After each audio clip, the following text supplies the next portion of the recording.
This video is sponsored by DJ The Lazy Gamer and Crimson Manifesto. Hey y'all, I'm actually really excited for this one. What you're about to see is the first ever What If Relay. This is an idea I had back in the beginning of 2019 in which multiple creators would come together and tell one what if while handing off the narrative to the next person down the line like a relay race. The idea being taking on massive concepts and questions that one creator couldn't really take on alone and do so in a timely manner, kind of like a superhero team-up. The topic of relay number 1 was all Dragon Ball filler at the time being canonized, and our storytellers were myself, joined by my friends MondoCool and SmugStick. Now, for nostalgia / historical purposes and just because I like seeing this stuff, I won't be editing anything from the original 3 videos and the trailer that came with them. And once part 3 ends, there are no announcements at the end, so you can just click on another one of my videos and watch that afterwards. Or stay for the ending card because YouTube will suggest something that they think you'll like most. Now, just to go off script a little bit here, I really do hope to do more of these projects in the future. Such as a season 2 of What If All Dragon Ball filler is canon. I think that'd be really fun, and we do have more stuff we could do it with now. But I also want to do What If All the original Dragon Ball Z movies were canon. And this concept obviously isn't locked down to Dragon Ball. You've also kind of seen this idea kind of evolving into what is now going on with the Giovanni sponsored Ash universe. It's actually just had its first spin-off come out, and that is What If Team Aqua sponsored May / What If Team Magma sponsored Max. That one being done by Dex Comics and Pickle Dill, and if you haven't seen that one yet, please do go check that out. But more importantly for this discussion, that idea is born from there are other stories in that timeline we want to tell, but me and Ronan just won't have the time or the capacity to get to them and flesh them out the way we want to. So we're relaying those off to some more creators, and we're doing that with a lot more in that verse. In fact, what will really be season 3 of GSA won't even be covered by me and Rona. We've already got people who want to be doing that lined up.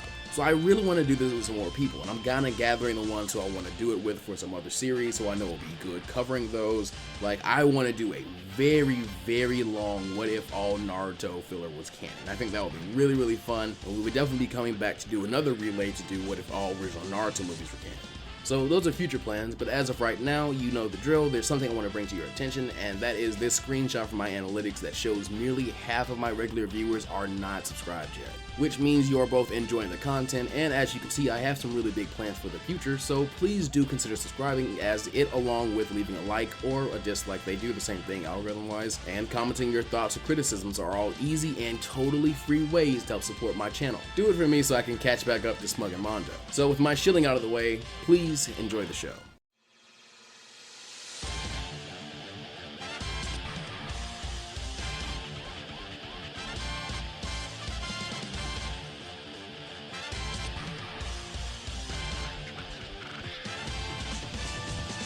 What's up everybody, my name's Mondo of MondoCool. Check out my channel for part 1 of the first ever What If Relay. We also have manga dubs, what ifs, and all sorts of other wonderful things.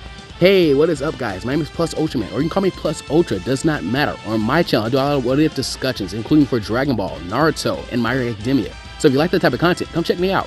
Hey, hello, I'm SmugStick, aka Luis, and on my channel, I do a lot of what if videos and a lot of explanation videos, and I have a podcast there as well. It's basically just a bunch of Dragon Ball stuff on my channel, so if you like that, you'll like me.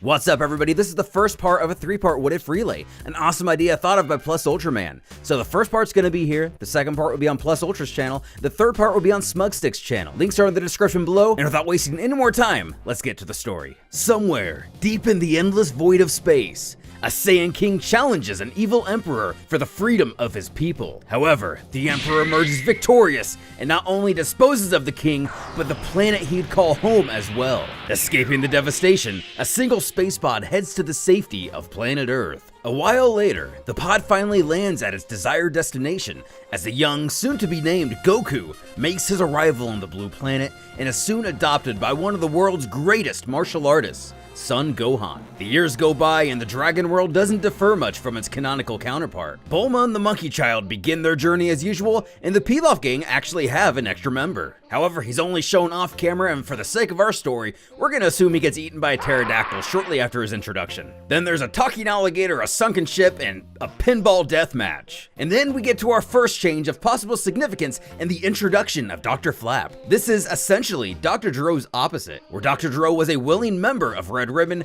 Dr. Flap was held against his will and forced to do the Empire's bidding. While he plays no role in the present, he may come up once again in the future. The Dark Nimbus is a thing, and in filler episode 29, The Roaming Lake, Nam is shown back in his village with the water he so desperately needed. However, it is only a temporary solution to a permanent problem. Shortly after, a pterodactyl swoops down and snatches Nam into the air with the intention of eating him, before Goku saves the day. This is also one of the few times it's shown someone outside the Sun family can ride the flying Nimbus. While searching for the titular Roaming Lake, Goku and Nam discover the source for the river of Nam's village is being cut off by a dam owned by a community of Gira. Meeting with former World Tournament opponent Giran, it's explained the Giras had no control over the dam, and it's been in place for ages now and held together by that miracle substance known as merry-go-round gum. With a blast from the turtle destruction wave, the dam falls and Nam's village is given a stable water source. The Roaming Lake is even discovered later in the evening. I believe after seeing Goku's unfettered strength and how it's the only reason his people now have water, not to mention the beating he most likely would have endured, Nam would be at peace with his village's immediate water situation. But he would soon realize more challenges would arise. Due to his gratefulness of Goku saving his village,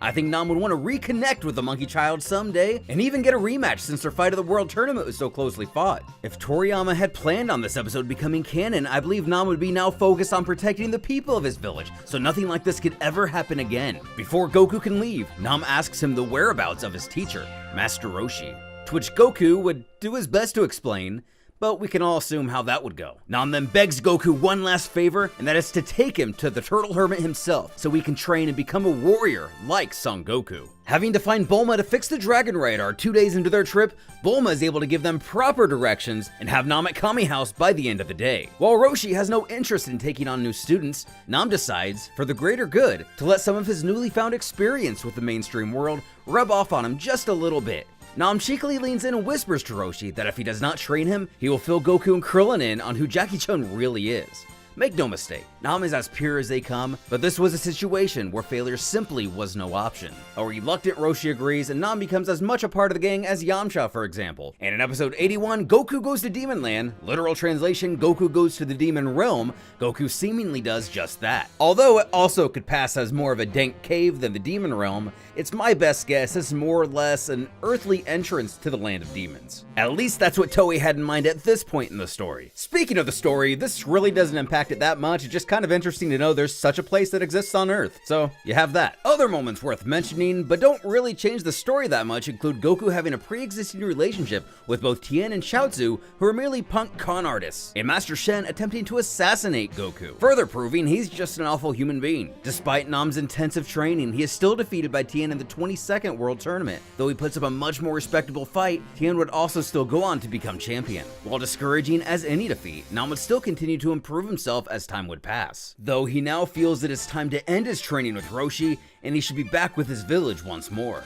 But before he could break the news to his master, Krillin runs back to get Goku's power pole, and only moments later, the gang learns his demise as he is killed by Tambourine. In a fit of rage, Goku takes off on the Nimbus Cloud to avenge his friend. Nam wants to assist but has no way of keeping up with the cloud. As we see in the original series, Roshi and the others stay behind as well. So I doubt Bulma had a capsule on her or any aircraft at the time that could have kept up. After Roshi deduces King Piccolo as having all fighters killed that could possibly know the Mafuba technique, Nam realizes it's only a matter of time before the monster slaughters his village, seeking him out. Initially pleading with the gang, Nam believes that Bulma or surely someone has access to some sort of flying machine that can take him back to his village on time. Roshi then reasons with Nam that there's no way Piccolo would send anyone to his village since it is so far away from the arena.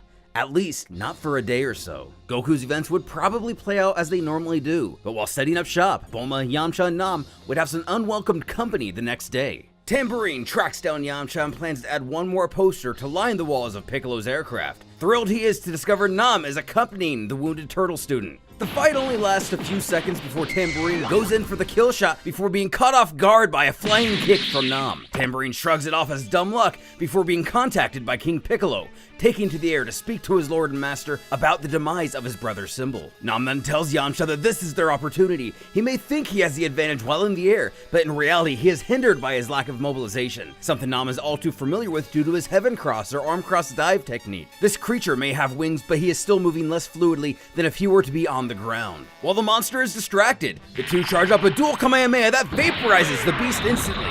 Keeping in mind that a charged Kamehameha typically puts out about 2.23 times the power of the user's base ki. Tambourine is canonically defeated by a power level 180-ish Goku. Both Nam and even a wounded Yamcha here are at least in the lower 100 range. Combined, this attack unleashes around 400 units of power and turns a big green bad man into a pile of ash floating in a gentle breeze across the ocean. Furious, two of his own are now dead. King Piccolo decides he's going to put an end to this himself. With the Dragon Ball acting as a tracking device, Piccolo would still face off against Goku instead of Yamcha and Nam. While it's up for debate whether Nam would try to hunt down King Piccolo to help out Goku or not, or whether he'd even have the means to do so, he would not prove much of a difference maker either way. Not only that, but Tien would still prefer to enact his vengeance solo and Goku wouldn't be around to transport him. Even Nam himself would know he'd be better to stick around with Bulma and Yamcha, given that Yamcha is still wounded, lest more monsters attack. The natural conclusion of the battle would be pretty much the same as canon, and after Piccolo's defeat, Nam would finally get to return to his village in peace. Fast forwarding to the Piccolo Jr. saga, Goku's training with Popo that we actually witnessed becomes canon and gives him a more solid power increase. Even learning how to better harness his ki energy thanks to the illusion time travel, where he meets Roshi's master, Master Mutaito, the warrior who initially sealed King Piccolo with a Mafuba at the cost of his own life. While the manga leaves us with Goku training with Kami and Popo,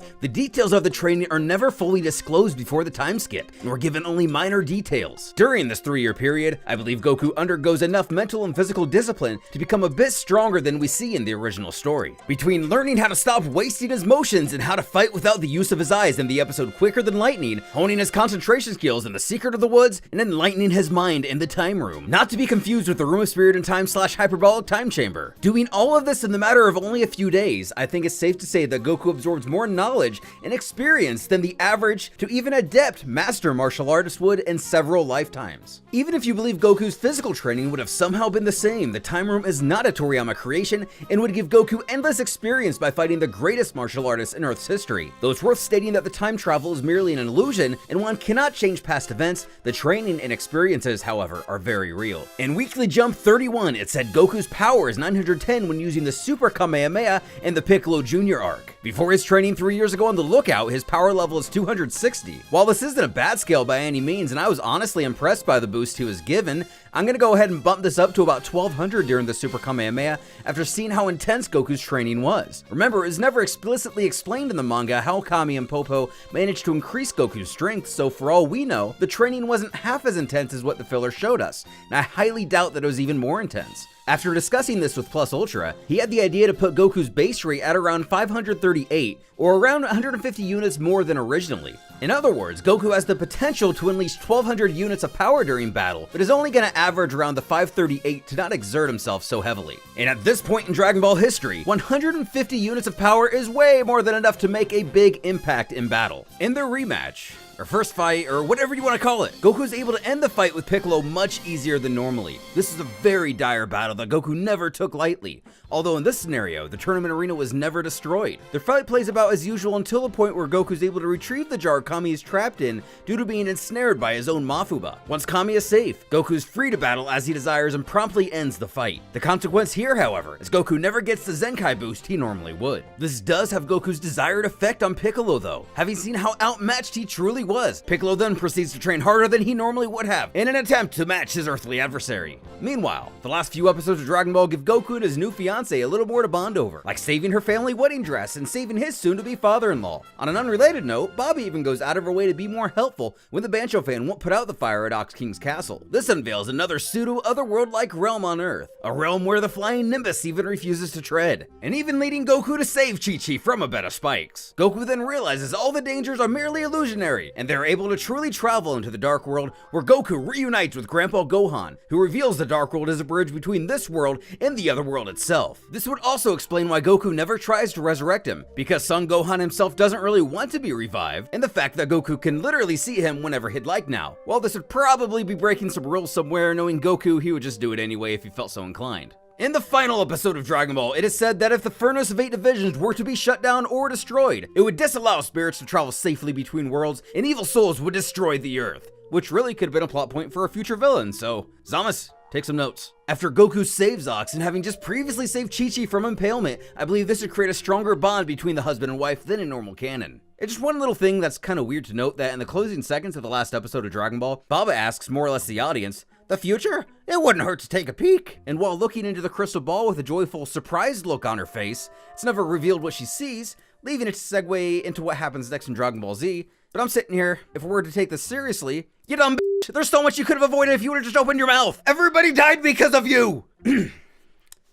Since the World Tournament stage is never destroyed, there's no 11-year gap between the 23rd and 24th competitions. I believe Goku would lose interest for a short while, having achieved his goal winning previously. Something tells me Yamcha, Krillin, and maybe even Yajirobe would be lured into competing again for the sake of money. Let's not pretend. Since Garlic Jr. gets his own filler arc, we've decided to add the Dead Zone movie to the series. While it's one of my personal favorites, the short version here has not a great deal changes with the events themselves. Goku's only a pinch stronger than he normally would be. Piccolo, on the other hand, handles himself much better due to his convincing defeat in the 23rd World Tournament. In the interim, he has obsessed with self-improvement even more than typical, though he does not surpass Goku in base strength. Garlic Jr. eventually locks himself away in the Dead Zone due to Gohan's latent abilities, even with Chi-Chi's objections. This would lead Goku to secretly work with the young boy in the events leading up to the arrival of Raditz. After seeing his potential against Garlic Jr., there is no way Goku would just let that go. It may be only a few months of very light training, but at least gives Gohan a quick 101 on his own power. Not much time later, Raditz would make his appearance. While Goku and Piccolo are stronger than their normal counterparts, and even Gohan is able to get in a cheap elbow during his initial kidnapping at Kame House, he is subdued by the evil Saiyan, and Goku is still forced to sacrifice himself in order to save his son. In Otherworld, Goku travels Snake Way, eventually letting his guard down and ending up in Hell. As we've seen in future filler, many villains end up in Hell and retain their bodies. Frieza, Cold, most of the Ginyu Force, etc. It's not a far stretch to say Goku runs into another familiar face while down there. While confused and trying to get his bearings, Goku walks in on an all-too-soon reunion. Raditz? Kakarot, what are you? Goku can't help but giggle at the awkwardness of the situation. I ought to kill you all over again! It's only fitting that you're stuck in Hell with me! I mean, technically, Piccolo... Wait, Hell? What do you mean? The big red man sent me here. I figured you weren't far behind. And here you are pretending to be some beneficent being. We could have conquered many worlds together, brother. What? I'm not supposed to be here? Yeah. I'm actually kind of relieved. I was worried you were a soft-hearted fool. No, I mean, I fell off Snake Way. I was on my way to train with King Kai to defeat your buddies. Ha! You're more delusional now than when you were alive. A nearby stranger stumbles in on the argument. Raditz? Kakarot? The two turn to look to see Bardock. Father? Father? How did you two end up here? Did Frieza finally hunt both of you down? While Goku stands in confusion, Raditz answers the question timidly. No, not exactly. Well then, in a wonderful display of sibling awkwardness, both Raditz and Goku point at each other dumbfounded. You've got to be kidding me. You're brothers! How could you be so stupid? And Kakarot, what a waste! But I am glad to see you at least got to grow into adulthood, my son. I'm a little confused here. Don't you get it, you idiots? This man is your father. Our father. If his resemblance to you isn't a dead giveaway. I mean, we sorta look alike. So where's Mother? It's been ages. She's not here. You mean she's still alive?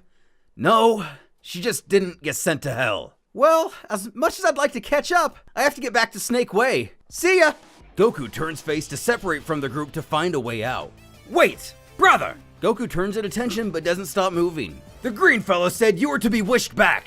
Have them wish us back too! This request makes Goku balk for a moment. We're a family and the last of a dying race.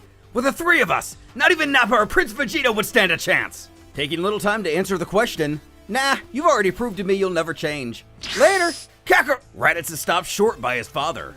Let him go. Bardock then turns the other direction and begins to walk away. Raditz follows after in compliance. The rest of Goku's stay in Hell goes par for course. After eating Yama's fruit, he's given enough energy to not lose stride on his way back to King Kai's planet. It's said the fruit doubles the consumer's energy and strength, but I believe this to only be a temporary boost, similar to the fruit from the Tree of Might, which is still non-existent in this video series and I'm only using as an example. Back on Earth, Gohan trains solo for 6 months, and Kami calls the cavalry of humans to come train with him. This includes Tien, Yamcha, Chaozu, Krillin, Yajirobe, and Nam. Gohan, during this time, encounters more of the pain of loss, as he quickly befriends and loses his robot friend C6, who sacrifices himself so Gohan can escape a collapsing cave. Being the caring soul he is, he won't soon forget about his first friend. He later encounters an older child by the name of Pigoro, a young male around the age of 15 who shows great promise in his strength and fighting ability. Pigoro aggressively defends a group of orphans who lost their parents in a great flood before finally coming to the conclusion that they'd be better off with the orphanage that keeps trying to take them by force,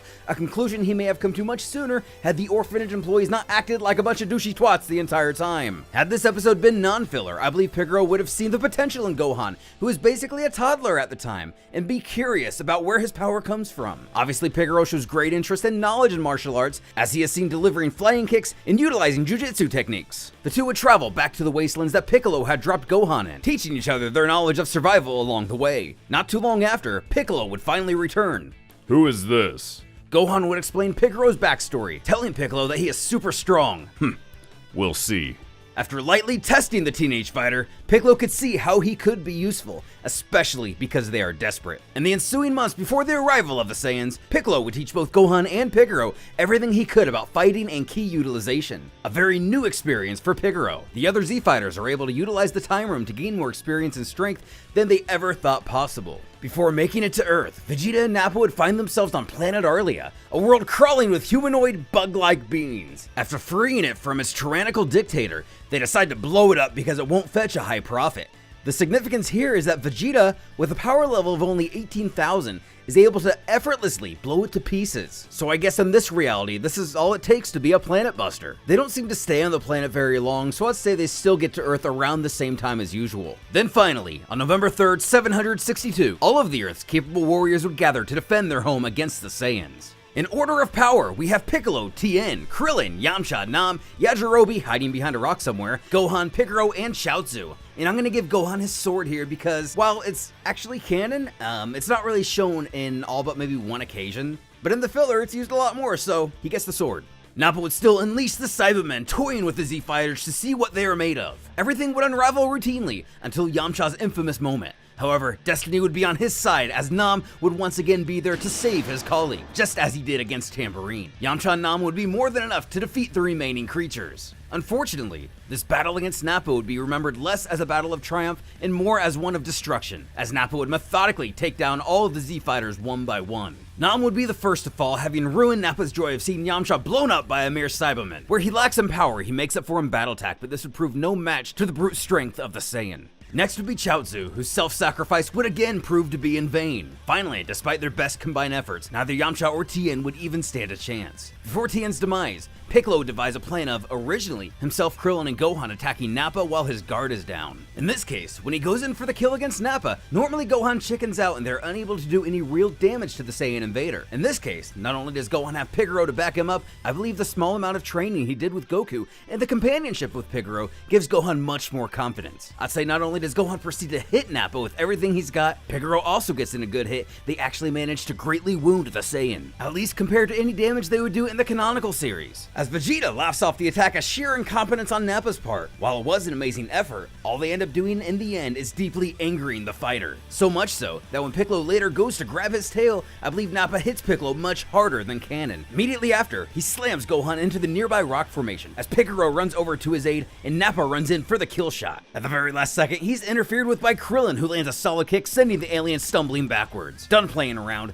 Nappa doesn't give Krillin the distance or the time to charge his destructive disc, or Kianzan, whichever you prefer, and, well, finishes Krillin right there and then. In the series, Krillin is incapacitated by a ki attack that doesn't even hit him. Here we're going to say that attack lands and Krillin is no more. Nappa turns to Gohan, who is looking on in shock and horror. Nappa begins to charge the stricken child and his comrade when he's hit from behind by, not Piccolo, but Tien, as he was never finished off previously. An off-guard Kikoho knocks Nappa to the ground, furthering his injuries. Although it is still too much for Tien, who falls over dead in the aftermath. Now down to only Piccolo, Gohan, and Pigoro. Amidst all his fear, Gohan instantly senses his father's emergence back into the living world. While Pigoro may not be as keen as the others, Piccolo on the other hand, still lying on the ground, begins to laugh softly, telling the nearby Nappa to savor this victory as it will be his last. Vegeta turns to his scouter, not believing the Z-Fighter's supposed bluff, but sure enough, reality comes to light and he picks up on a reading of over 7,000, contrary to the 5,000 he picks up in the original series. Nappa yells out that there's no way Kakarot could be that strong, as his own power only tops out at just over 4,000. The fact is, had Piccolo fought Nappa straightforward,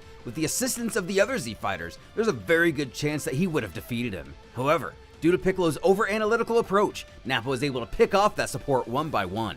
"Kill them all, Nappa!" Vegeta blurts out. "We can't risk them getting the upper hand once Kakarot arrives. I want them all dead immediately!" Jumping in front of the still frightened Gohan, Pigoro prepares for the fight to continue. "What about the Namekian? Something tells me there will be plenty of beings like him on his homeworld. At least one of them should be able to create some new Dragon Ball." With that, Piccolo launches himself from the ground, pretending to be slightly more injured than he actually was. He takes Nappa completely by surprise and is now in the air, ready to unleash the most powerful ki attack he can manage. Just as he has the Saiyan dead in the headlights, Vegeta's temper finally gets the best of him, and he's decided he's had enough of the Namekian's surprise attacks. With a single blast, Vegeta negates Piccolo's impending assault, hitting him with enough energy to ground him for good this time. Gohan runs to his mentor's aid, but there's nothing that can be done. Piccolo then proceeds to give his final speech to Gohan, not only thanking him for being his only friend, but also thanking him for being the only person in his whole life to not treat him like a monster. Between Nappa getting verbally reamed by Vegeta and Gohan's resulting rage, enough time passes for Goku to make his appearance at last. Now this isn't going to turn into one of those stories to where Krillin's death automatically triggers Super Saiyan, but I'm sure Goku wouldn't be super happy to learn his best friend is dead, and as far as he knows, he can no longer wish him back. Goku quickly disposes of the weakened Nappa, leading Vegeta to betray him in the all too familiar way. While tending to Gohan, he's quickly filled in on Pigoro and thanks the teenage fighter for looking after his son. He still splits the Senzu beam between the two of them while Vegeta tries to get a read on Goku. Relying on the scouter once more, the reading comes out to not 8,000 as canon, but over 13,000. We came to this number after factoring in the little things that would act as multipliers for his strength along the way. When a fighter in Dragon Ball increases their strength, it's almost never done by means of simple addition but multiplication. Before Goku died, his power level was only around 400, and he was able to literally increase that 20-fold through King Kai, Snake Way, etc. In this universe, where filler rules the day, we also have Goku's brief stay in hell, the extra mileage he had to tread on Snake Way, and the extra training he received from King Kai himself. Even Gregory, though included in Dragon Ball Z Kai, was not initially a canon character. So we believe a stronger Goku going to train with King Kai mixed with all of this would end up about this level. The implications here being that a regular Kaioken could manhandle Vegeta, so Goku doesn't have to exert nearly as much energy by using the Kaioken multipliers. Unfortunately for him, however, Vegeta's power level is 180,000 while in the Azuro form, and a Kaioken times 20 would literally blow Goku to bits at this point in the series. So Vegeta gets a good beating at the beginning of the fight, much more so than the original series, but once he transforms, he's still able to crush Goku, breaking most of his bones. But not before Goku can charge and maintain a little bit of the Spirit Bomb. Gohan would still get a bad feeling and turn back to save his father, and Pigoro by no means would let him go alone. Running up to the Azuro Vegeta, Gohan shouts to get his attention. While the Great Ape holds Goku like a ragdoll, Pigoro sneaks up behind Vegeta with Gohan's sword in an attempt to cut off his tail. Alas, the plan ends in failure as Vegeta merely smacks the young warrior to the ground with said tail. "You hadn't used that thing this entire fight, and you think I wouldn't notice it suddenly disappearing from your back?" While the boys may have failed, we all know what happens next. And believe it or not, Yajirobe actually takes some pride in his swordsmanship. Rather than being discouraged after seeing Pigoro's failure, he lets us light a fire under him for once, and takes the Azuro down with one swipe, before retreating back to his hiding place. While Vegeta fights with Gohan after returning to normal, and remember, Vegeta here is weaker than he normally would be due to his previous fight with the stronger Goku, and Gohan is stronger here due to his additional training. Gohan is able to hang in there a bit better than he normally could. While the enemy is distracted, Goku does his best to call over Pigoro, whether this is by means of attempting to yell or using telepathic abilities, which canonically he actually does have, it just never really comes up anymore. Anyway, that's all irrelevant. He asks the young boy if he's ever used ki attacks before. Pigoro says that yes he has, but he's still very new to them, which is why he hasn't used any in this battle. That's when Goku explains the Spirit Bomb to Pigoro, just as he did with Krillin, further explaining to the child that if he had to be honest, Yajirobe may be considered over him due to his experience, if that's what you want to call it. Something tells him that Yajirobe isn't quite as brave as him. That and the samurais never used ki attacks at all before. Following pretty much the exact beats of the original series, Pigoro soon lobs the Spirit Bomb at Vegeta, who is inadvertently alerted by Yajirobe. Gohan for the assist, and Vegeta sent flying into the sky as the Spirit Bomb hits its mark.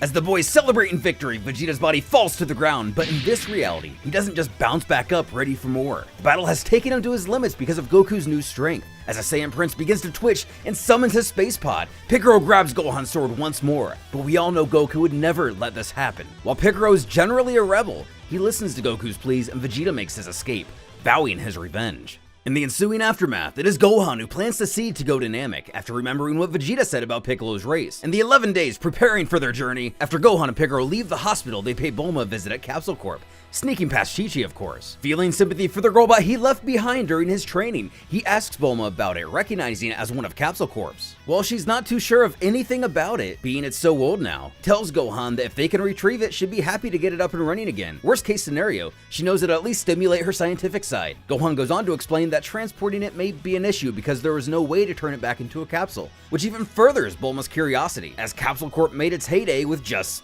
that, capsules. Leaving work on the spacecraft behind to her father, Bulma uses her position to recruit a ton of manpower to retrieve the C6 robot. A few days later, the gang gets ready for their trip to Namek. And that concludes part 1 to What If Filler Was Canon. Thank you guys so much for watching. Check out SmugStick, and big love to Plus Ultraman for setting all of this up. This has been a very fun, strenuous What If. And if you're new to my channel based on watching one of their videos first, mostly I do manga dubs on this channel, fan manga dubs to be specific, so check that out here in the end card, and I will catch you guys next time.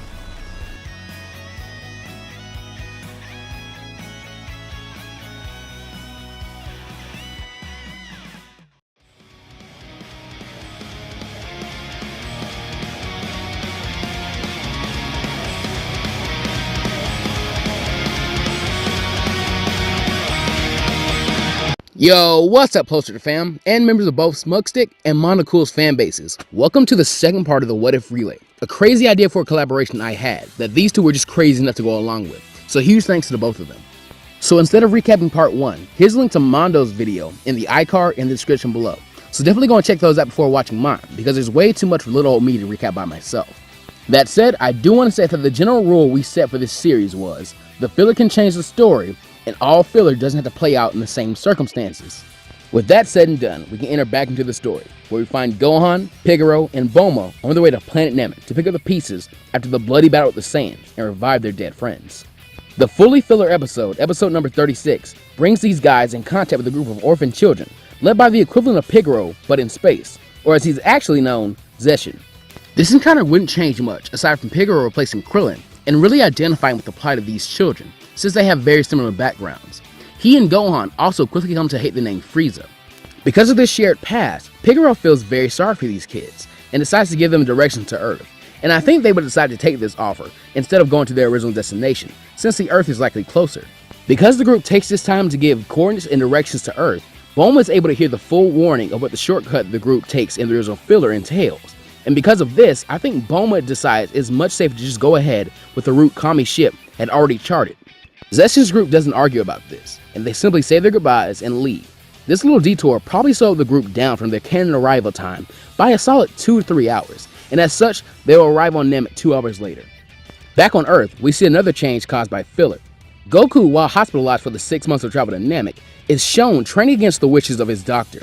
This is seen in episodes number 36 and number 42, and because of this, I don't think it's illogical to infer that Goku did this for the entire 6 months.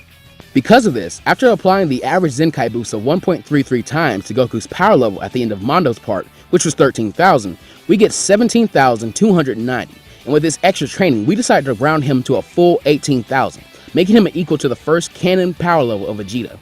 Goku's given his Sensu Bean and blasts off to Namek after his friends, but in this case, he does have to repair his ship like he does in episode number 50. Other than this, we actually see all his training, and as such we'll be able to give him a more solid power increase. Because the actual power increase that Goku got in canon was a bit under 9 times, we will award him a full 9 times here, and bring him up to 162,000 power level when he arrives on Namek. Return to Gohan and his crew. Their 2-hour delay spells catastrophe for Dende and the members of his village. Because an angry Gohan does not interfere, Dende is not saved in this timeline, and is killed by Dodoria. But Muri does still destroy all the scouters Frieza and his men have, so the Ginyu Force are still called to bring more. This also means that Dodoria is still alive since he did not run into Vegeta. We also get to see how Vegeta ends up with his first Namekian Dragon Ball in episode 50 and 51. And at some point, I believe he'll run to either Zarvan or Dodoria while looking for the Dragon Balls. And if the latter, he loses like in Canon and is brought to Frieza's ship for healing and questioning, where he would probably enact a very similar plan to what he does in Canon. Thankfully, Gohan and the others do have the Dragon Radar, and because of this, they're able to see that all but one of the Dragon Balls has been collected, and decide to head that way, taking Bulma with them instead of leaving her, since in this timeline, they don't know the full grasp of the situation, and don't want to put her in danger. Led there by the Dragon Radar, the group arrives to Lord Guru's house, where they meet Nail and the Guardian of Namek. They are then deemed worthy of receiving the Dragon Ball after Gohan has his mind read by Guru, and all three of them end up having their potential unlocked. Note that the power increase of Bulma probably wouldn't make her any stronger than a 40 to 50 power level. But we thought it'd be a very interesting idea that the potential increase could actually increase her intelligence as well. This isn't observed in any other character in canon, but we believe that Bulma's true potential lies in her mind, and Guru would probably realize this after Bulma claims that she isn't a warrior. To make it a numerical value, if Bulma's intelligence was a stat, and let's say it was a 10 before this, afterwards it'd be a 25. After this power boost, Piccolo initially goes to a 7,000 power level, and Gohan to a 13,000. Vegeta, having already stolen all of Frieza's Dragon Balls, and possibly killed Zarbon or Dodoria, or even both, senses the power spike, and tracks down the young fighters. Even if he were to decide to try and fight them, Nail is also there, and way stronger than him. And besides that, he can currently feel the Ginyu Force approaching, and like in canon, ends up striking a deal with Gohan and Piccolo, though he finally notices that Gohan has his tail, and gets an idea, filling the two in on the way back to where he hit the Dragon Balls. As in canon, they end up running into the Ginyu Force, and the battle with Gudo doesn't have many changes to it as well. That said, Recoome is a totally different fight.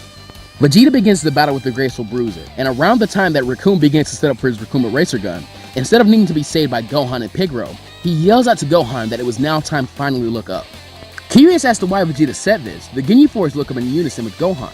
Realizing that Namek didn't have a son, that bastard Vegeta had made a power ball, they didn't even realize it.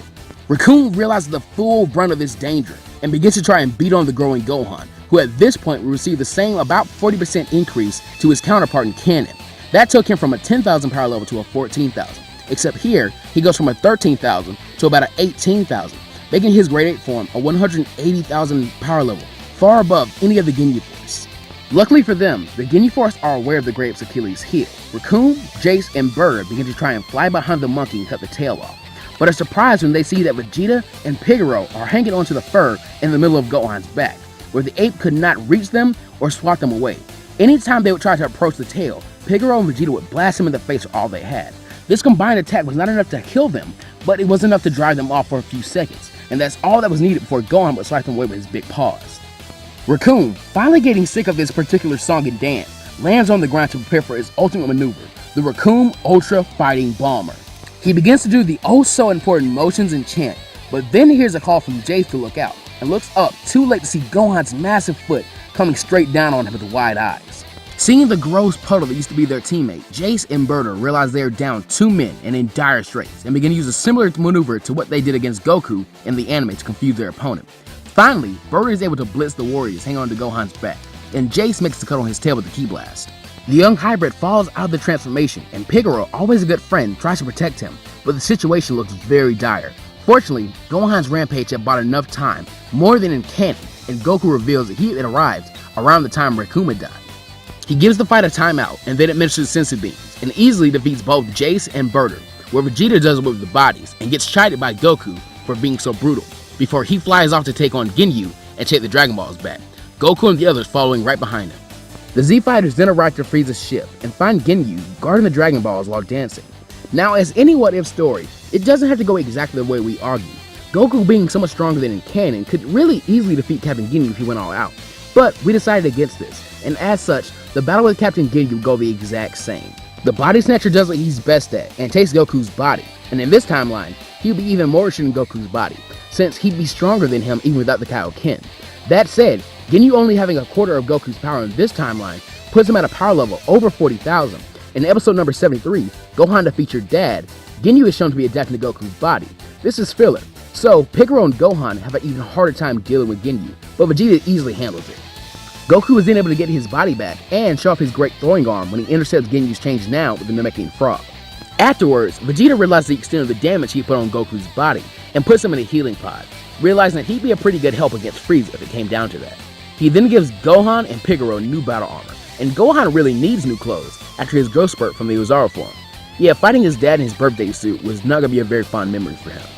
Aside from this, Vegeta still decides to take a nap, and Gohan decides he'll be the one to go out and find a Namekian to help them get the Dragon Balls to work.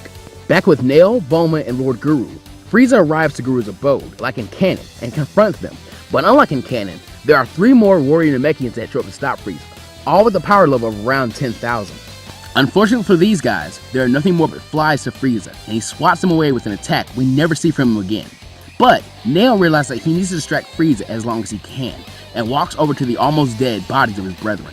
It's sad in Nail to do this, and he can almost hear the voice of Guru in the back of his mind telling him not to do this. But desperate times call for desperate measures. He touches all 3 bodies and activates the ultimate ability of the Namekian race, and fuses with them. We as a group decided a decent multiplier for this fusion would be a 7.5 times increase in Nail's base, meaning each Namekian is worth a 2.5 increase alone.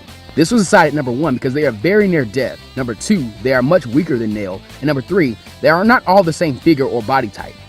This power boost shoots Nail up to a 315,000 power level, and he tells Frieza that if he is able to best him in combat, then he would serve under Frieza and help him summon the dragon. This was an obvious lie to Guru and Bulma, but Frieza only laughs, thinking that once Nail had served his purpose, he would kill him, since he'd be immortal and all. Nail then communicates with Guru in his mind, and tells him that he'll distract Frieza while the Earthling ran to her friends. Hopefully they could get in contact with one of them, and they would come pick her up. Guru didn't like this plan, but knew it was viable. With her increased intelligence, they had been able to tutor Bulma in the Namekian language to the degree of fluency. He then begins to try and get in contact with Gohan or Pigoro as Nail leads Frieza away to have their battle, while Bulma begins her long run towards Frieza's ship. With Nail much more powerful than in Canon, he's able to better hold up against Frieza and entertain the tyrant longer, as well as stay in better fighting condition when Frieza finally finishes his torture of him. Guru then telepathically informs Nail that Bulma had been picked up by Gohan. So with a smirk, the Namekian finally tells Frieza what was really going on, and in anger, Frieza shoots Nail through the chest with a death beam, expecting this to be fatal, and flies away, unaware that Namekian vitality increases the more one fuses. When Gohan and Bulma land back at Frieza's ship, the Z fighters instantly jump to summon the dragon, and with her new Namekian language skills, the blue-haired genius is easily able to do it. They then make the wish to revive Piccolo and bring to Namek. Though that said, this is all happening later than in Canon, so as soon as Piccolo is transported to Namek, Guru sadly passes away. Vegeta wakes up around the same time as in Canon and begins angrily yelling at Gohan and Pigoro, right when Frieza arrives and confronts the group. Again, facing an opponent that is much stronger than them, their shaky alliance is reaffirmed, and they begin to battle against Frieza, though this goes about as in Canon. But during this fight, Bulma seeks cover in Frieza's ship. There, she finds Goku's healing tank, and with her increased intelligence, begins to try and modify the machine to be more efficient and effective, increasing its ability to heal by 20%, and leaving Goku with only a few more minutes of needed healing. Without even knowing it, the group only needs to hold off Frieza for 48 minutes in this timeline, and as such, they are still able to push Frieza to the point of needing to transform to his second form. But after they do, the tyrant begins to dominate the fight again. Thankfully, before any fatal blows land, Piccolo and an almost fully healed Nail arrive on the battlefield and begin to join in on the assault on Frieza. With 2 new warriors, the Z Fighter is able to work together in a combined assault, and really overwhelm Frieza's second form, forcing him into his third form. And about this time, Nail realized that fusing with Piccolo could definitely be the edge they needed to take out their opponent.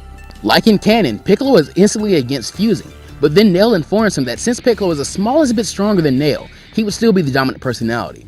This is enough to get Piccolo to agree, and the result is a Namekian warrior made up of much stronger warriors than in Canon. This is able to push Frieza to fully transform into his final form. I would actually place this Piccolo at about a 3 million power level right now. This causes Frieza to use a little under 3% of his power while he toys with his opponent, but this also buys time for Goku, and 47 minutes later, the warrior breaks out of his healing tank and flies out to face Frieza. If we give Goku a similar Zenkai to what he gained in Canon, a 33.3 times boost, then he jumps up to a 5.4 million power level base. Too bad for him, 5% Frieza is easily able to trump this. But Goku does still have an ace in the hole, the Kaioken times 20, which in this timeline pushes his power level to that of over 100 million, which really scares Frieza, as he now has to use 90% of his power just to contend with Goku. Sensing the immediate danger in the situation, Frieza decides to go ahead and power up to his 100% and destroy this planet and leave. This is too much trouble for too little reward. Goku, catching on to Frieza's plan, decides to implement his strategy to use the Spirit Bomb, and has his friends try and distract Frieza for as long as they can, which wouldn't be very long at all.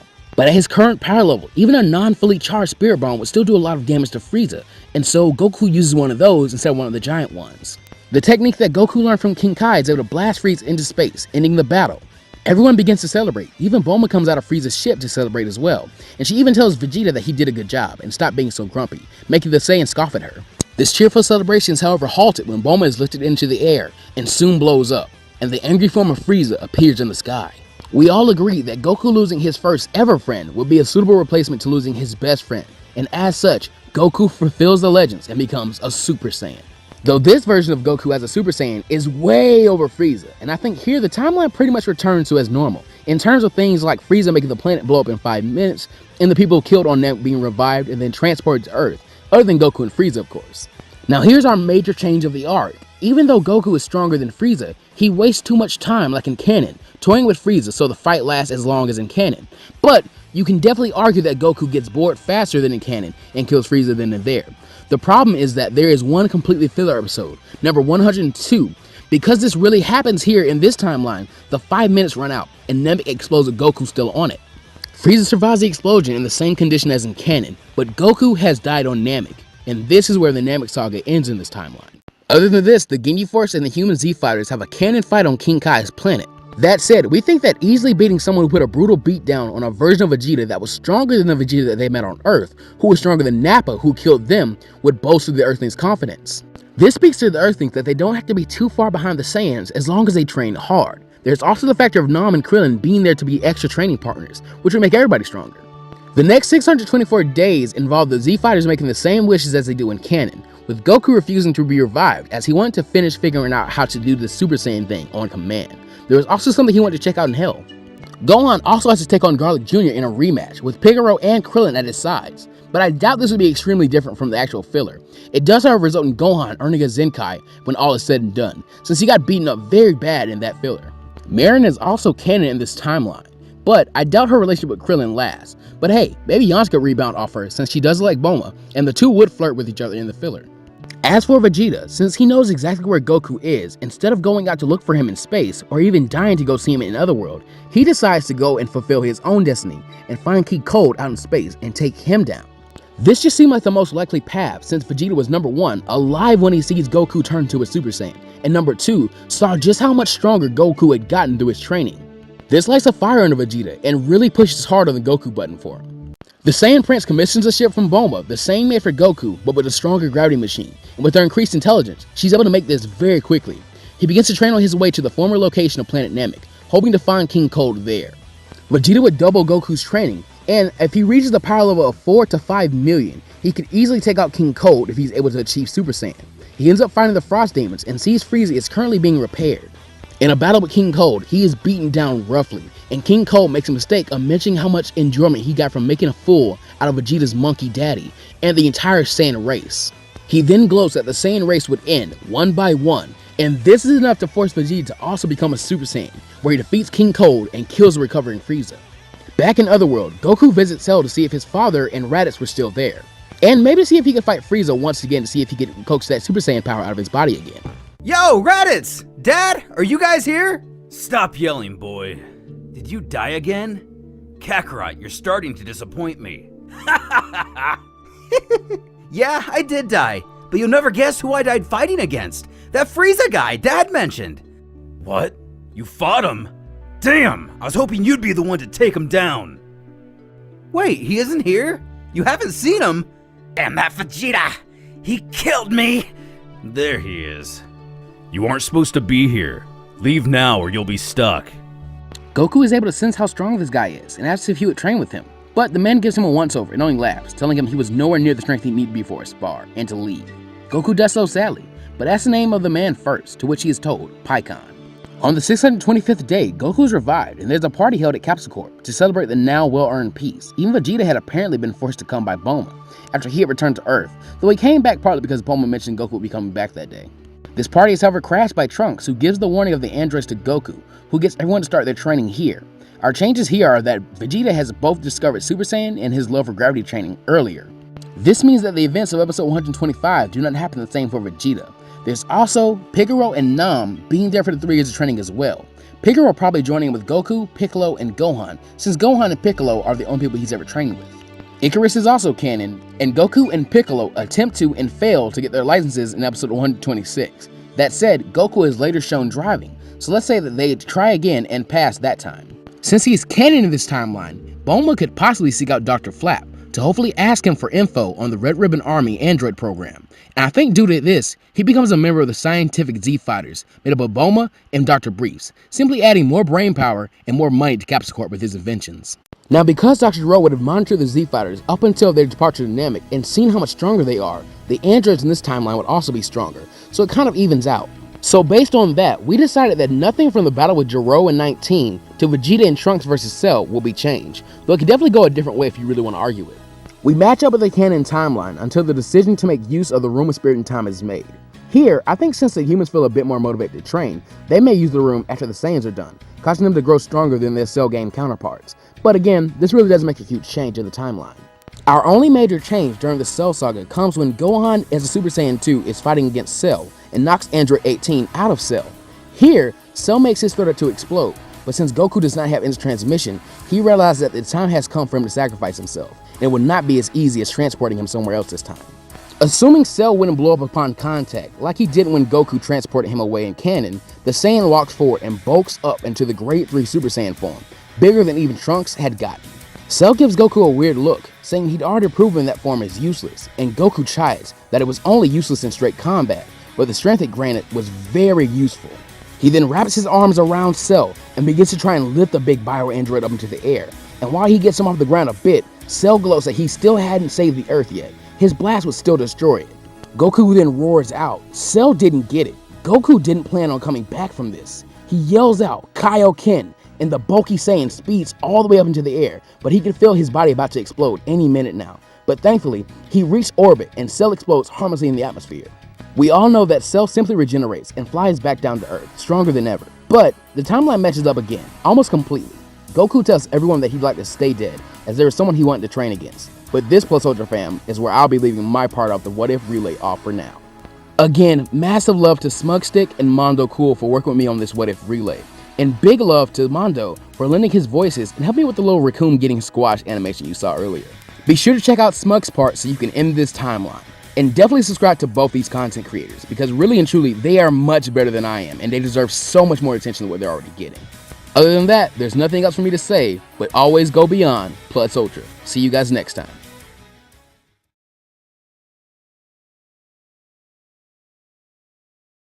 Last time on Dragon Ball Z. Actually, this is part 3 of a 3-part special with 2 other bros. Down in the description will be Mondo's part 1 and Ultra's part 2. This is part 3. So check out the other 2 parts. The Power of the Otherworld. What if Dragon Ball Z's filler was canon? After the Cell games, where Goku died along with Cell, Goku would begin his long stay in the Otherworld. There, he meets plenty of friends, old and new. In particular, Pikkon, whose power far surpassed Frieza and Cell. Though he had met him before, Pikkon was surprised by how Goku had evolved his power. He begins to think that he needs to train more to keep up with him. Goku would also begin to experiment with different forms of Super Saiyan, until discovering Super Saiyan 3. Even so, he also finds a strange yet powerful combination between Kaioken and Super Saiyan that he had used against Cell. He begins to focus his skills on this. His time in Otherworld would make Goku significantly stronger than his manga counterpart. There is a Kanasan in Otherworld. As it turns out, it is one of the ones that was killed by Bardock's men. One day, he attacks Goku, who was helping Pikkon in Hell, confusing him for his father. Goku simply dodges his attacks, but is caught off guard by how fast he was. He actually gets hit a couple of times, until a blast shoots into the Kanasan's back, sending him flying off into the bloody pond. As Goku looks up, he sees a familiar face, his own. But it's not a mirror, but rather his father, Bardock, who he had not seen in 3 years. He said that he expected Goku to show up, and so Goku and his father finally reunited. He doesn't really see him as his father, but is curious by the type of man he is. Now that he has more time in Otherworld, he will have time to truly get to know him. As it turns out, Pikkon had recruited Bardock and Raditz as his helpers in Hell. Raditz was still rowdy, but this at least put his power to good use. They didn't get to do much, but they did get a lot of training done in the meantime. Goku would also participate in the Otherworld tournament, where he comes in a draw against Pikkon. From then on, he takes him on as his training partner. King Kai also mentions in filler, though only in the dub, that he knows instant transmission, so he actually gets to teach Goku during this time. Finally, Goku has instant transmission. Meanwhile, on Earth, Gohan begins his classes. He rides a fully grown Icarus to school. He even gets attention from a couple of girls. Angela, a girl from his class, gives him a lot of attention in particular, making Videl quite jealous. This builds up some sort of love triangle, though Gohan is drawn to the fighting skills and sweetness of Videl a lot more. The majority of the Buark goes down as the canonical version does, though there are a few changes, such as Babidi having Dabura order around some soldiers from Earth's demon realm. The Sea Fighters also put up a better fight against Buu while at the lookout, as evident by how they were able to keep up with other Otherworld fighters during the filler in the Kid Buu fight. Nam is also there. He actually went to participate in the tournament, but decided against it. This means that Yamcha and Krillin in particular are much stronger than their canon counterparts, as they were keeping up with people who were stronger than Cell. Goku also does a lot better against Buu during the final battle, thanks to his training in Otherworld, including using the Super Saiyan Kaioken technique, and the Genki-Dama is once again resorted to. This Genki-Dama is actually more powerful than the one in the original timeline, as this one is shown to have energy from not only some of the Otherworld, but some of the strongest fighters, like Pikkon and Olibu. Majin Buu is also defeated, and the world returns to peace. Goku goes back to the Otherworld every now and then to train with Pikkon and see King Kai. This develops his skills further. Bardock would also join in to train, of course, and maybe Raditz every now and then, though Bardock is really the one who cares about this. However, a few years later, Beerus arrives to challenge the Super Saiyan God. Stuff goes down fairly similar to canon, except Goku does a little better against Beerus while at King Kai's planet, thanks to his development of Kaioken plus Super Saiyan, which has made his Super Saiyan form even more powerful. He still struggles using Kaioken while in Super Saiyan 2 and 3, so he resorts to Super Saiyan 1 the most. Once Beerus attacks Earth, Goku thinks about bringing Raditz or Bardock to complete the Saiyan ritual, but Videl would tell him about Pan before they even tried to involve Baba, since it would just be easier. Battle of Gods also goes down as normal, and eventually Goku and Vegeta begin their training at Beerus' world. Goku would not only begin his training at mastering Super Saiyan God Super Saiyan, but also Kaioken along with it. Since Goku does this much earlier than the battle against Hit, he will have a lot better control over it once he needs to use it. Once Frieza is revived, he would tell the soldiers to also revive a small number of his allies that he made during his stay in Hell. Remember, there was filler where Frieza and Cell fought together in Hell against Pikkon. Shenron would thusly revive Cell, the Ginyu Force, and King Cool. Once they all were revived, they would retreat for a while and begin 4 months of training.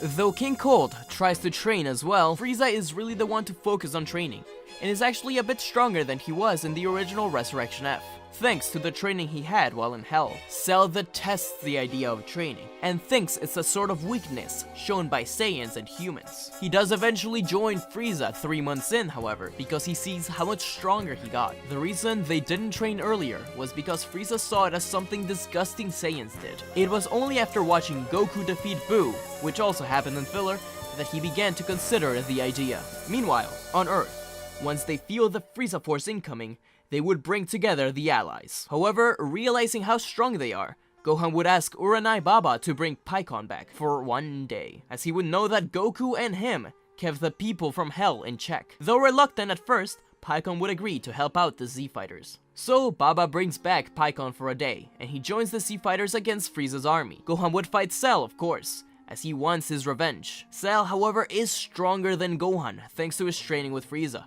This pushes Gohan to his very limit, but even Super Saiyan 2 isn't quite enough. Meanwhile, the Earthling Z Fighters fought the Frieza Force, with Pikkon and Piccolo focusing on the Ginyu Force, and other elites like Tagoma. They're doing pretty well, especially Pikkon, who has become stronger after years of training with Goku. Even if the Ginyu Force is a bit tougher, they stand no chance. Gotenks eventually shows up, and makes quick work of King Cold, even after he transforms. Super Saiyan 3 Gotenks is quite enough to defeat him and many others. Once Ginyu exchanges bodies with Tagoma, Gotenks is able to defeat him easily and fast, but they soon defuse. Once the forces are depleted, Pikkon goes help Gohan, as he has dealt with Cell frequently. Their powers combined push back the android, but finally, Frieza steps up and shoots Pikkon down. Though he isn't defeated, he is severely hurt. They know they have to call down Goku and Vegeta. Thus, the Sea Fighters and Gohan begin to power up in order to have Goku teleport to them. Meanwhile, Bulma contacts them with a dessert. This works, and Goku and Vegeta arrive. They are both surprised to see the villains return, but they show off their new Super Saiyan Blue transformation. Cell and Frieza are not going to be pushed aside easily, and they both transform into new states: Golden Frieza and Golden Cell. Cell, of course, shares cells with Frieza, and would be able to reach a similar evolution. An intense battle begins, where Goku and Vegeta interchange adversaries over time. While Frieza is stronger than in the original story, so are Goku and Vegeta, who before long finish off the two evildoers with a final flash and a Kamehameha, respectively. And so, peace once again returns, without the world even blowing up. But this made Pikkon realize just how far above him everyone was, including Frieza and Cell. For this reason, he asks to be brought back to life so he can train and protect the galaxy and eventually Hell once again. Meanwhile, King Yama cannot have Frieza and Cell running around Hell fighting everyone with this new power. So instead, he sends them to heaven like he did with Dabura. After all, Pikkon isn't around to help anymore, and Bardock isn't powerful enough just yet. Frieza isn't happy, but they're rather tame in heaven, since they can't really hurt anybody. They eventually revive Pikkon, and Pikkon joins Goku and Vegeta in the training with Whis. The Universe 6 tournament arrives when Pikkon, Goku, Vegeta, Monica, and Buu participate. When the tournament begins, Buu drops out quickly as a result of his poor test scores, so it's up to the rest. Goku defeats Botamo easily, but is taken down by Frost cheating. In his place fights Pikkon, who does a lot better against Frost, since he recognizes that the punch striking Goku was what caused him to fall. So he stayed on the defensive until Jacko pointed out what Frost was doing. Once removed, Pikkon made quick work of Frost, and Goku was back in place at the tournament. Pikkon vs Magetta is up next, and Pikkon is not faced as much by Magetta's fire attacks, since he uses his own fire-based moves. Pikkon calls him an idiot for using moves he can easily predict, to which Magetta gets insulted and upset. Pikkon takes this opportunity to knock him out of the ring. Next is Vegeta vs Kaba, and it goes as expected, just as in canon. Pikkon decided to sit this one out, as Vegeta seemed interested in Kaba. Hit is the final challenger, and Vegeta does well against Hit, better than in canon at least, but still loses to the time skip. Pikkon battles next, and tries to figure out Hit's trick, but isn't quite able to. Finally, it's Goku's turn. Goku figures out the time skip, and learns as he battles with Hit. Goku finally uses his mastered Kaioken Super Saiyan Blue, and is actually able to defeat Hit with it. Remember, Goku has been using this technique for ages now. He still isn't satisfied, however, and asks to fight again once Hit is able to kill. After this, Hit is motivated, and begins to train for the next time he meets Goku. The confrontation against Copy Vegeta then takes place, which doesn't do much besides make the heroes a bit stronger, I guess. The Goku Black arc is a bit complicated. Trunks and Mai are still defending Earth, but they actually get help from somebody, Dr. Flap, who had been saved by Ader from death. The two went out and tried to find a way to help Earth, and they eventually stumbled upon Dr. Jiro's lab, where they found a broken down Android 16. After some repairs and modifications, 16 was awoken, and made even stronger than the original. This 16 soon joined Trunks' band of rebels, and Dr. Flap helped with the machines. 16, though not as strong as Goku Black, had great focus on him, since he was trying to fulfill his mission. Trunks, remembering the lookout, would go out and look for the Room of Spirit and Time. Sadly, it seemed to be destroyed. Popo was nowhere to be found. He then stumbles upon the Pendulum Room, where the human Sea Fighters had trained for the battle against the Saiyans long ago. There, he battles Shorty and Scarface, the same Saiyans the humans battled against. After defeating them, he finds Mr. Popo alone and afraid. The lack of Kami and the destruction of Earth had taken a toll on him. But the two come to help each other out, and Popo allows Trunks to train in the Pendulum Room. Trunks gets help from Dr. Flap on the time machine, but sadly both him and Bulma are murdered by Black. Trunks is forced to go back in time and get Goku, Vegeta, and Pikkon. Once back in time, Trunks takes Goku to the lookout, while Pikkon and Vegeta take care of Black and Zamasu to the best of their abilities. They do pretty well against them, but are still having trouble. Once Goku and Trunks arrive at the lookout, Trunks showed Goku the Pendulum Room. Goku would then recall how he once had a similar training time, where he met Mutaito, the master of Roshi. Then he would get an idea. the Mafuba. Goku and Trunks would use the Pendulum Room to head back to Mutaito's time, where they meet the Old Master. After helping him with some of Piccolo's men, Mutaito gives them a rundown of the Mafuba. They actually watch him seal away Piccolo, but they have to head back. Popo gives them a urn and a seal to use. Goku and Trunks say their goodbyes and head back to battle Goku Black. They witness as Android 16 is destroyed by Black, while Pikkon and Vegeta battle Samazu. With everyone's help, Trunks is able to trap Samazu inside the Mafuba. However, Goku Black was still an issue, but now it was a 4v1, so the team was able to defeat Goku Black in a combination attack with everybody's signature techniques. And so, the future Earth was saved. But there was much rebuilding to be done. Soon after, Goku warned Beerus of what happened, and they went out and defeated present Samazu. Soon after, Goku visits Zeno and reminds him of the Tournament of Power. Remember though, there's only one Zeno at the time, but Goku begins to recruit members. Pikkon, Vegeta, Gohan, Piccolo, and Krillin are amongst the first he contacts. They all agree to join. He even gets Boo, 17, but Boo eventually falls asleep right before they are able to leave. Instead, Goku convinces Baba that he will need help from a few dead people. Though Baba can bring back people for a day, it lowers the amount of time they can stay per person. But she brings them back. Cell, Frieza, and Bardock. Frieza and Cell battle against Goku for a minute, before he convinces them that he will bring them back to life if they help out. Bardock doesn't ask for anything in return. 18 stays behind to watch over Trunks, Goten, and Marin. She sees this as an opportunity to get Krillin to get his fighting spirit back. The team is set, and they head out to the tournament. Though many battles occur similar to the OG story, there are significant changes. Some fighters are particularly drawn to one another. For example, Universe 3's Anilaza battle against the Sea Fighters, but Cell and 17 are really the ones that focus on him, seeing as the three were androids. They wanted to prove something to themselves. Cell in particular wanted to prove that he was the superior android, the perfect being. In the midst of a key battle between Anilaza and the Universe 7 fighters, Cell smirked and teleported above Anilaza, as he came crashing down with a ki-filled fist onto his head orb. This allowed Universe 7 to defeat the monster. Ribrianne the Chitao met her demise when Pikkon pierced through her giant form while engulfing himself in flames and blasting her with his Thunder Flash attack.